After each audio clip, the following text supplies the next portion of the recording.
Les chats de Catherine Andrieux. Les chats avancent dans nos vies comme des aphorismes incarnés, des fulgurances muettes, traversant l'épaisseur des jours, sans jamais s'y poser. Étincelle énigmatique dans la trame ténue des heures, ils ne s'expliquent pas, ils traversent, s'effleurent, se déposent au creux poreux de nos existences. Leur présence, fine et lézarde dans l'ordinaire, ouvre une brèche où la poésie s'infiltre goutte après goutte sans jamais combler la faille. On pourrait évoquer leurs origines et réveiller les ombres des premiers félins approchés par l'homme. Rappeler les cultes anciens, les silhouettes effilées des déesses aux oreilles d'aiguille. Les momies de Bastet, enroulées dans les linéaments sacrés. On déroulerait l'histoire comme un rouleau fragile, superposant les strates des récits et des mythes. Mais tout cela ne ferait qu'effleurer un mystère plus ancien, plus nu, plus indomptable. Le chat n'est pas une simple figure, il est un mode d'être, une manière d'habiter l'espace et le temps, sans excès ni retrait, sans justification ni ambition. Il incarne une liberté sans drapeau, sans cri, sans exigence, une souveraineté déliée de tout calcul. Il est là, sans projet, sans attache, présent au monde avec une densité immédiate, glissant hors des labyrinthes du pourquoi, se tenant en marge du vertige des finalités. Peut-être est-ce cela qui nous le rend si insondable. Il ne cherche pas à être compris, il n'a besoin d'aucune explication. Il échappe à la grille des réponses et demeure, simplement. Aimer les chats, c'est aimer l'irréductible, c'est tendre vers ce qui échappe, ce qui se livre par fragments, par intermittence, dans les plis discrets du visible. Ils incarnent cette part intérieure que nous tentons d'effleurer sans jamais parvenir à l'étreindre. L'accord silencieux avec soi-même, l'évidence nue d'exister, sans fracture, sans quête, cet art d'être autre, sans jamais cesser d'être soi. Dans chacun de leurs mouvements vit une sagesse antérieure, non pensée, inscrite dans la souplesse du corps, dans le frémissement des moustaches, dans l'attention au silence. Ils connaissent le monde depuis l'aube des temps, non par l'esprit, mais par le souffle, par la précision des distances, par la manière de se tenir à l'exacte place. Là où nous projetons stratégie et intention, ils s'installent dans l'être pur, léger, sans attache. Ce n'est pas un hasard si tant d'écrivains ont été fascinés par cette silhouette glissante, si tant de poètes ont tenté de dire ce regard, ce frisson, ce presque rien vibrant. À travers eux, c'est à leur propre vertige qu'ils s'adressaient. Un chat qui traverse une pièce interroge la densité du réel, fait vaciller imperceptiblement l'architecture des choses.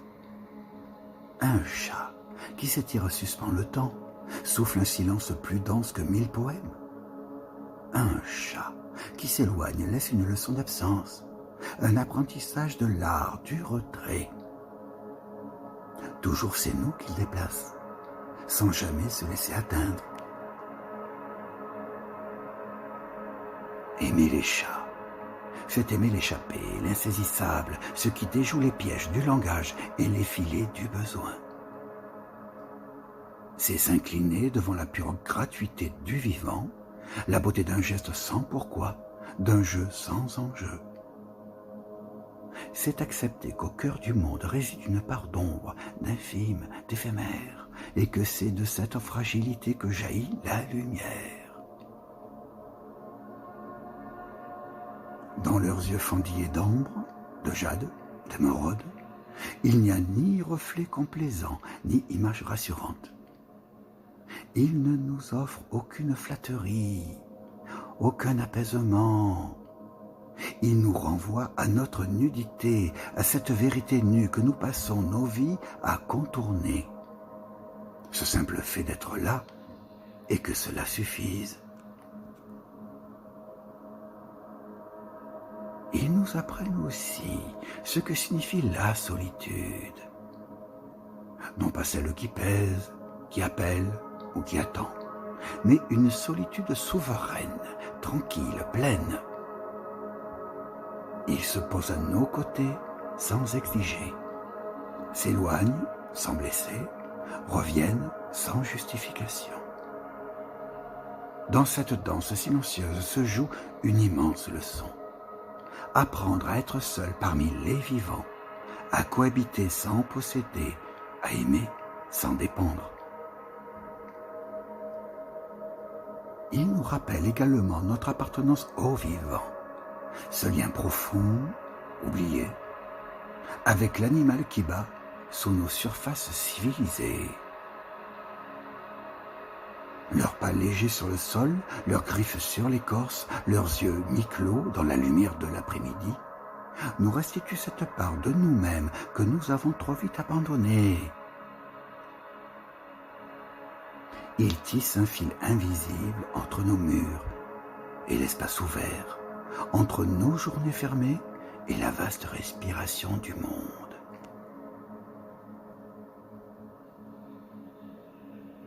Aucune philosophie n'exprime cela avec autant de justesse que le simple ronronnement d'un chat lové dans la nuit. Là où les systèmes vacillent, où les mots échappent, ils s'étirent, respirent, continuent.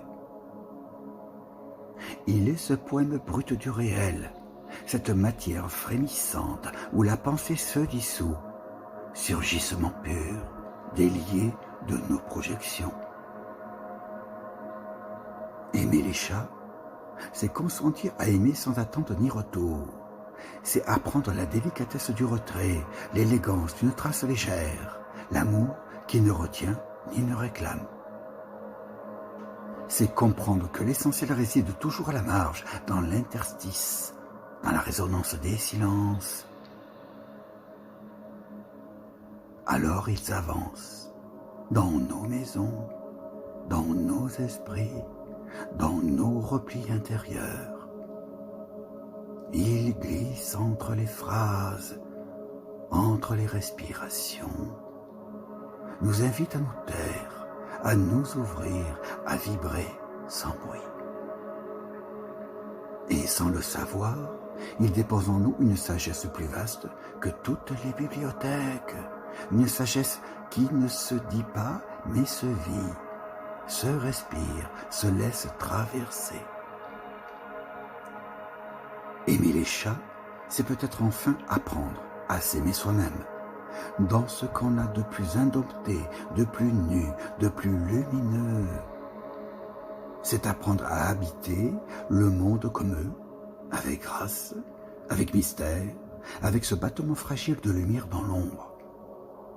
C'est reconnaître que la beauté la plus vive se cache souvent dans l'imperceptible, dans le presque rien qui, en traversant nos vies, les éclaire sans bruit, sans trace, et pourtant à jamais.